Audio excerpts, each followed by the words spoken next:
সাজাতে বলুন। মুসআব ইবনু সাদ রাদিয়াল্লাহু আনহু একজন সাহাবী।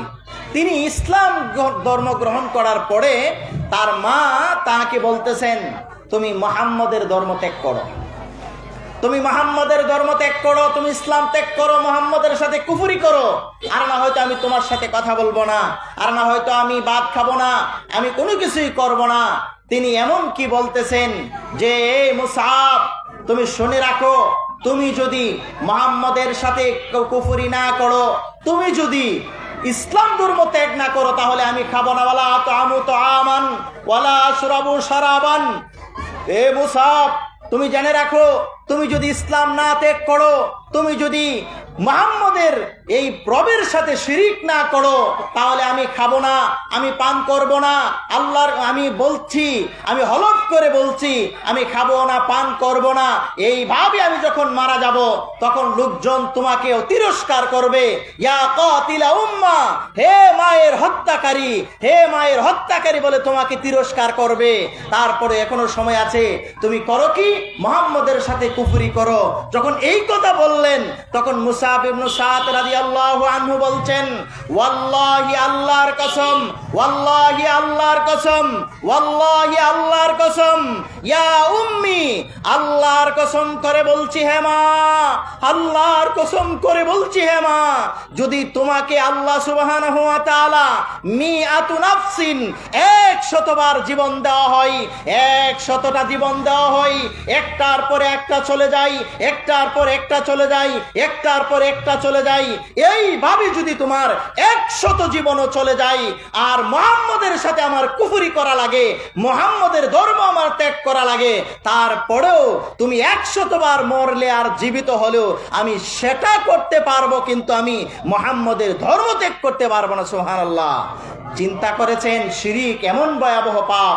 এই জন্য ইব্রাহিম আলাইহিস সালাতু ওয়াস সালাম তিনি আপোষ করেন নাই।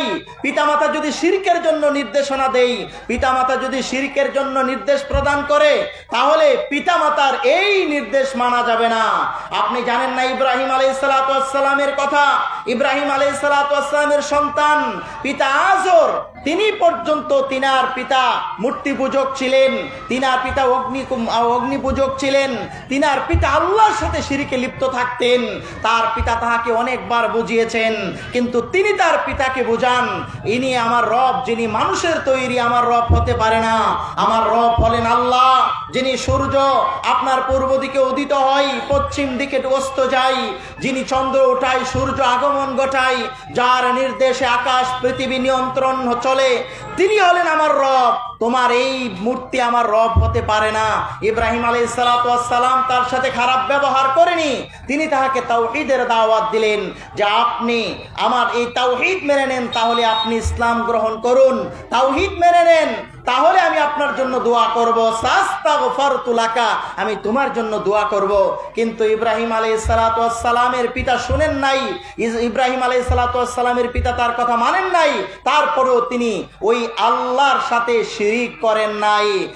তিনাকে আগুনে ফেলে দেওয়া হবে সিদ্ধান্ত নেওয়া হয়েছে। আগুনে ফেলে দেওয়ার মুহূর্তেও আপনার ইব্রাহিম আলাইহিস সালাতু ওয়াস সালামের কানে কানে গিয়ে বলতেছেন, ইব্রাহিম এখনো সময় আছে, তুমি একবার শুধু বলো আমাদের রব ঠিক আছে, তোমাদের রব ঠিক আছে। ইব্রাহিম বললেন, না, আমার রবের সাথে কোনো শরিক নাই, আমার রব একা আল্লাহ, আমার রবের সাথে কোনো শরিক নাই। আমার পিতামাতা বলুক আর যাই বলুক, পৃথিবীর সমস্ত মানুষও যদি উল্টে যায়, তারপরেও আমি আল্লাহর সাথে শিরিক করতে পারবো না, কারণ তোমরা আমাকে ফেলে দিলে আগুনে ফেলে দাও। কিন্তু দেখেন, আপনি যখন তাওহীদের উপরে থাকবেন, ইব্রাহিম আলাইহিস সালাতু ওয়াস সালাম একা ছিলেন, এত ভয়াবহ অগ্নিকুণ্ডে ইব্রাহিমকে ফালিয়ে দিচ্ছেন, আর আল্লাহ রাব্বুল আলামিন আগুনকে ডাক দিয়া বললেন, কুল্লা ইয়া নার কুনি বারদাও ওয়া সালামান আলা ইব্রাহিম। আল্লাহ রাব্বুল আলামিন আগুনকে ডেকে বললেন, আগুন, কুল্লা ইয়া নার, আল্লাহ বলেন, হে আগুন, কুনি বারদাও, হয়ে যাও তুমি ঠান্ডা, ওয়া সালামান, এবং শান্তিদায়ক হয়ে যাও, আলা ইব্রাহিম, আমার নবী ইব্রাহিমের জন্য তুমি ঠান্ডা এবং শান্তিদায়ক হয়ে যাও।